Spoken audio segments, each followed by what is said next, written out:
الحمد للہ رب العالمین والصلاة والسلام علی سید المرسلین اما بعد فاعوذ باللہ من الشیطان الرجیم بسم اللہ الرحمن الرحیم السلام علیکم ورحمۃ اللہ وبرکاتہ۔ پیارے بچوں، کیسے ہیں آپ لوگ؟ امید ہے آپ سب خیریت سے ہوں گے۔ الحمدللہ عز وجل میں بھی خیریت سے ہوں۔ پیارے بچوں، جب بھی سلام کیا جائے اس کا جواب دینا چاہیے کہ سلام کا جواب دینا واجب ہے، سلام کرنا سنت مبارکہ ہے۔ اگر کوئی آپ کو سلام کرے تو اس کا جواب دینا واجب ہوتا ہے، تو ضروری ہے کہ سلام کا جواب دیا کریں۔ کہ سلام میں سلامتی کی ہم ایک دوسرے کو دعا دیتے ہیں۔ جب ہم کہتے ہیں السلام علیکم ورحمۃ اللہ وبرکاتہ، تو اس کا مطلب ہے کہ سلامتی ہو آپ پر اور اللہ عز و جل کی رحمت اور اس کی برکتیں۔ تو پیارے بچوں، ہمیں ایک دوسرے کو سلام کرنا چاہیے، اس سنت کو عام کرنا چاہیے تاکہ ہم ایک دوسرے کو سلامتی کی دعا دیں، اور جب دوسرا سلام کا جواب دے گا تو وہ بھی یہی کہے گا کہ آپ پر بھی سلامتی ہو اور اللہ عز و جل کی رحمت اور اس کی برکتیں ہوں۔ تو پیارے بچوں، آج ہم 7 کلاس کی اردو سے سمر پیک سے ہم پڑھیں گے۔ امید ہے کہ آپ سب کے پاس کتاب، کاپی، پینسل اور سمر پیک موجود ہوگا۔ اگر نہیں ہے تو جلدی سے لے لیجئے۔ اب آپ اپنا سمر پیک کھول لیجئے۔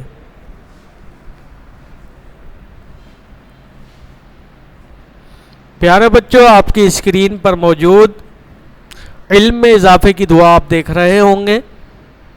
حصول برکت کے لیے آئیے ہم بھی علم میں اضافے کی دعا اور درود پاک پڑھ لیتے ہیں۔ الصلاۃ والسلام علیک یا رسول اللہ وعلی آلک واصحابک یا حبیب اللہ۔ ربی زدنی علما، ربی زدنی علما، ربی زدنی علما۔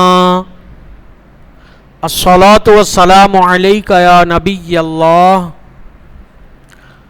وعلی آلک واصحابک یا نور اللہ۔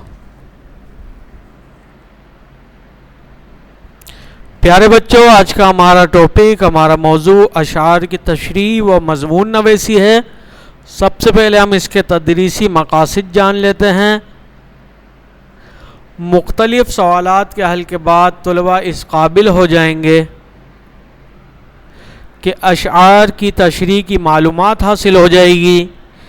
کسی بھی ٹاپک یا موضوع پر جملے بنانا آسان ہو جائیں گے اور مضمون نویسی کے قواعد سے واقفیت حاصل ہو جائے گی۔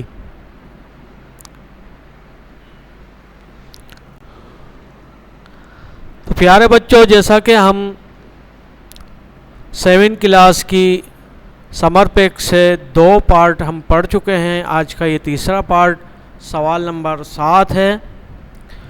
درج ذیل اشعار کی تشریح کیجئے، نیز حوالہ متن اور شاعر کا نام بھی لکھیے۔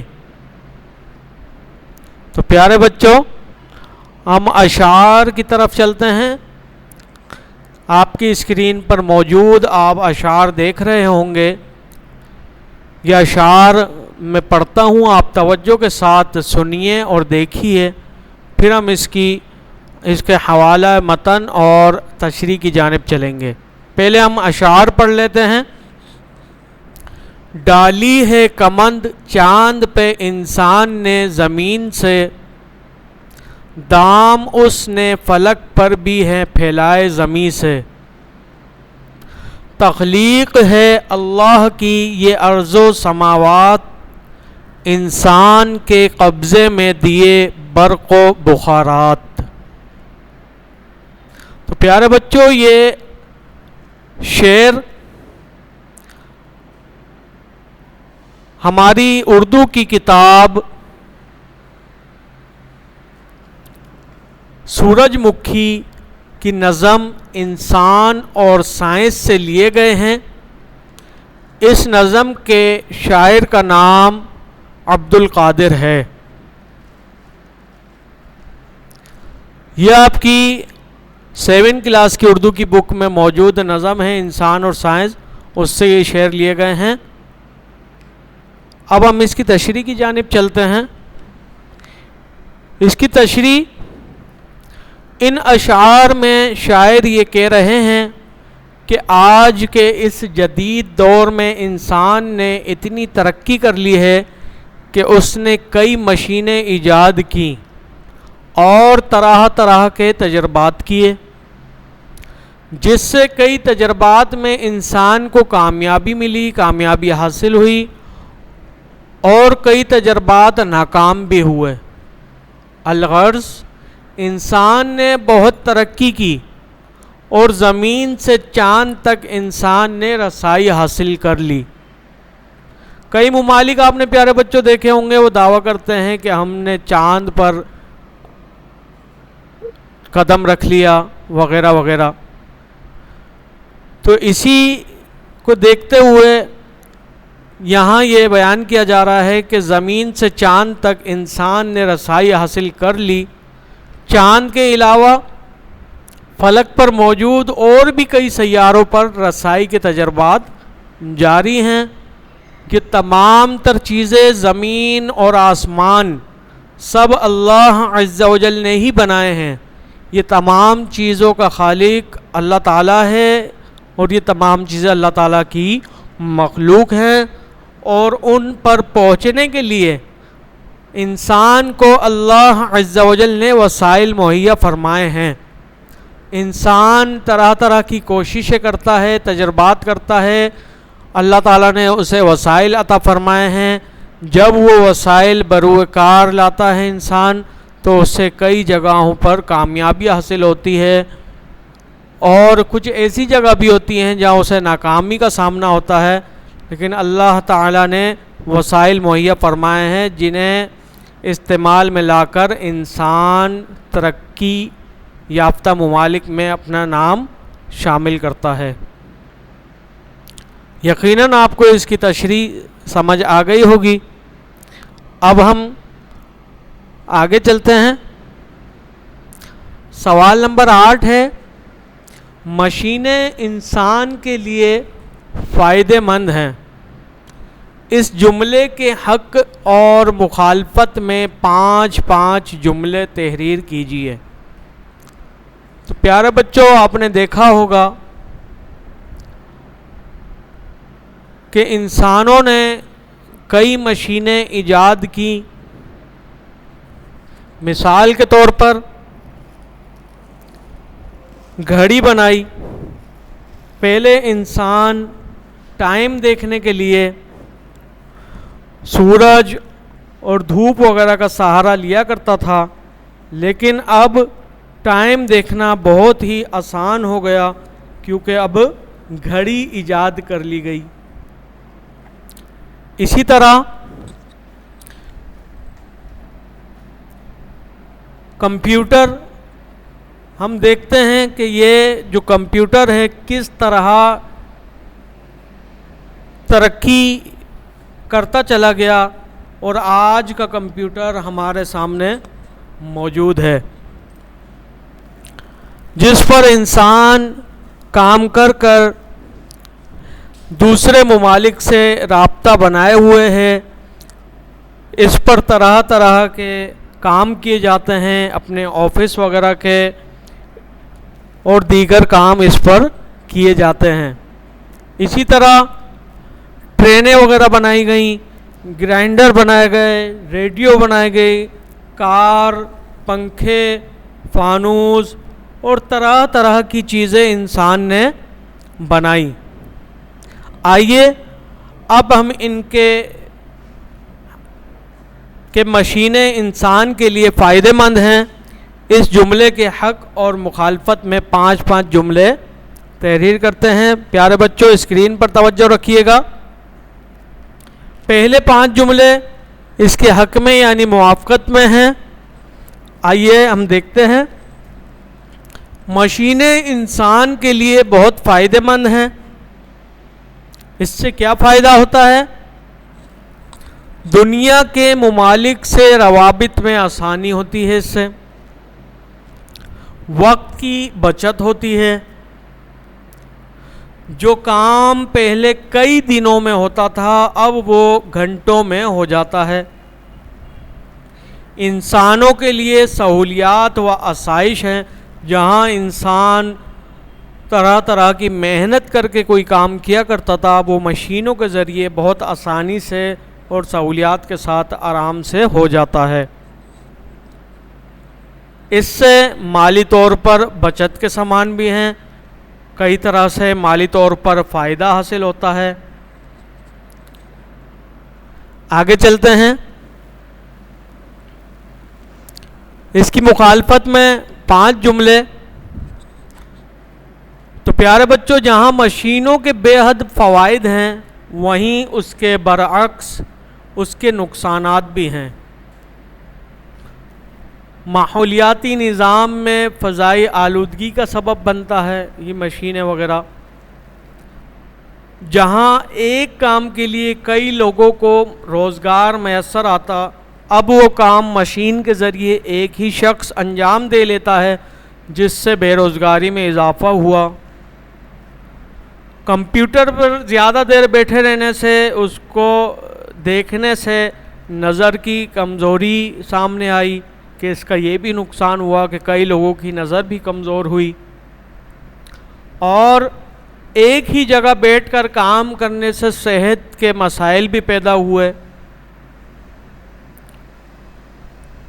اسی طرح اخراجات میں زیادتی کا سبب بھی یہ مشینیں بنی، کیونکہ جب تک یہ مشینیں کام انجام دے رہی ہیں جب تک بہت اچھی طرح چل رہی ہیں، لیکن جب اس میں کام آ جائے تو بڑے سے بڑا کام جب آتا ہے تو اس میں اخراجات بھی اسی طرح زیادہ ہو جاتے ہیں۔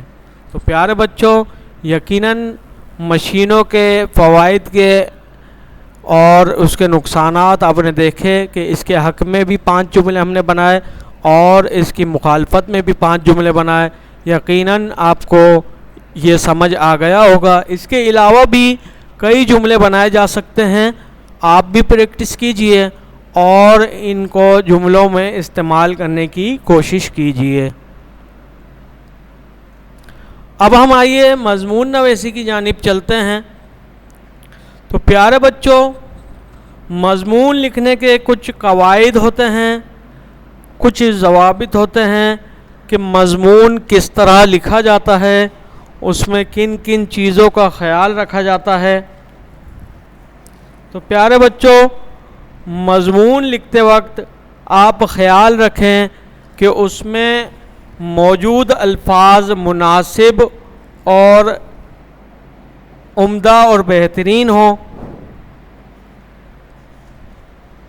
اس کے علاوہ ان چیزوں کا بھی خیال رکھیں کہ جب بھی مضمون لکھیں اپنی معلومات میں اس کے موضوع کے حساب سے معلومات حاصل کر لیں کہ اس کو اچھی طرح اس کا متن ہم بیان کر سکیں۔ مضمون لکھنے سے پہلے سب سے پہلے تمہید باندھی جاتی ہے کہ سب سے پہلے آپ کوئی بھی ٹاپک یا موضوع وغیرہ جو بھی ہے اس کو بیان کرنے سے پہلے اس کا آپ تعارف بیان کریں، پھر آپ اس کے بارے میں بتائیں کہ یہ چیز کب سے ہے، کیسے ہے وغیرہ وغیرہ۔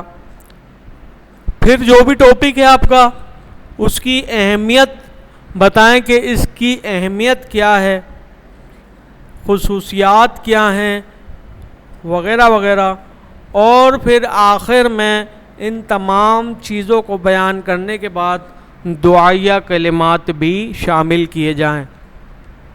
آئیے اب ہم اپنے ٹاپک کی جانب چلتے ہیں کہ آج کا ہمارا مضمون کا ٹاپک کیا ہے۔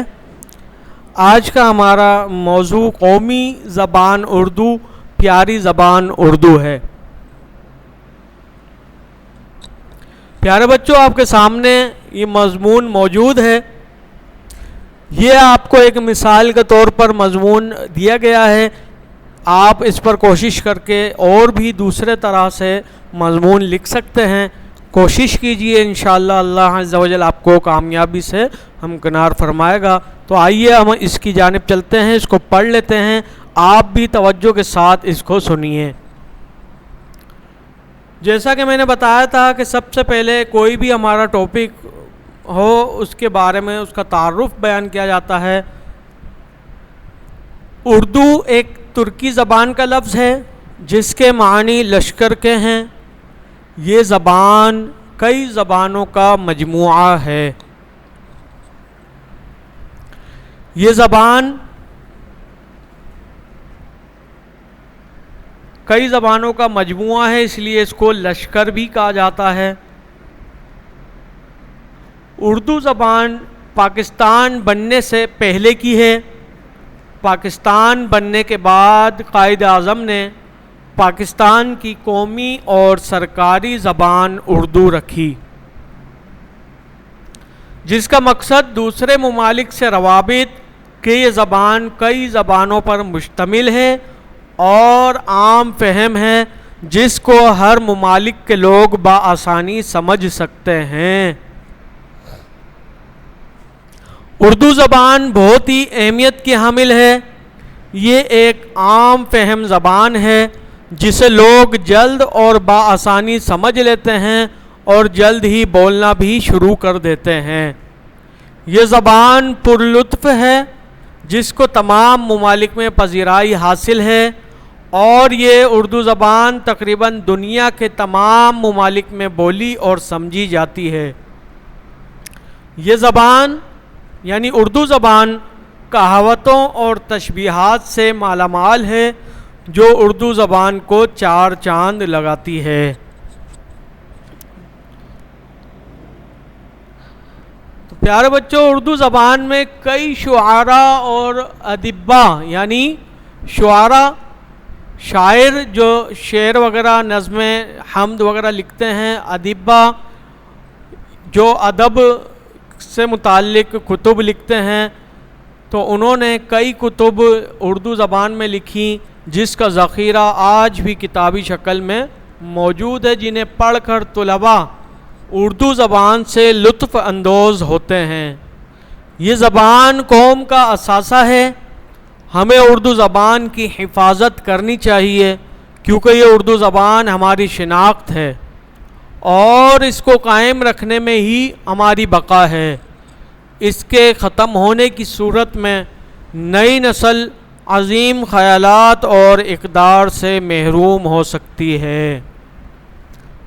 اللہ عز و جل سے دعا ہے اللہ تعالی ہمارے ملک پاکستان کو اور ہماری قومی اور پیاری زبان اردو کو تادیر قائم و دائم فرمائے، آمین بجاہ النبی الامین صلی اللہ تعالی علیہ وآلہ وسلم۔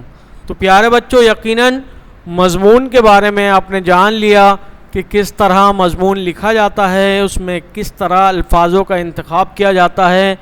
آپ بھی کوشش کیجئے اور اس طرح کے مضمون بنائیے، اور بھی کوئی ٹاپک لے کر آپ اس پر مضمون لکھیے تاکہ آپ اچھی طرح مضمون پر مہارت حاصل کر لیں۔ تو آج ہم نے جو پڑھا تو اس کا خلاصہ کلام پیارے بچوں، آج کے سبق سے ہم نے سیکھا ہے اشعار کی تشریح مع حوالہ متن، یعنی اشعار کا ہم نے حوالہ متن بھی پڑھا کہ یہ اشعار کہاں سے لیے گئے ہیں اور ان کے شاعر کا نام کیا ہے، اور اس کی تشریح بھی ہم نے کی۔ دوسرے نمبر پر ہم نے یہ جانا کسی موضوع پر جملے بنانا ہو تو کس طرح بنائے جاتے ہیں. جس طرح ہم نے مشینیں انسان کے لیے فائدہ مند ہیں، اس کے حق میں بھی 5 جملے بنائے اور اس کے مخالفت میں بھی 5 جملے بنائے. تیسرے نمبر پر ہم نے سیکھا کہ مضمون نویسی کے قواعد کہ کس طرح مضمون لکھا جاتا ہے، اس میں کن باتوں کا خیال رکھا جاتا ہے. تو پیارے بچوں، یقیناً آپ کو اچھی طرح یہ سب چیزیں سمجھ آ گئی ہوں گی. امید ہے کہ آپ سب نے نہایت توجہ کے ساتھ یہ سب چیزیں سمجھ لی ہوں گی. اللہ عز و جل آپ کا حافظہ مضبوط فرمائے. آمین بجاہ النبی الامین صلی اللہ علیہ وآلہ وسلم. اس کی خوب آپ ریڈنگ کیجئے، پڑھیے اس کو اور اس پر اچھی طرح کام کیجئے. اللہ عز و جل آسانی فرمائے. آمین بجاہ النبی الامین صلی اللہ علیہ وآلہ وسلم. جزاک اللہ خیرہ.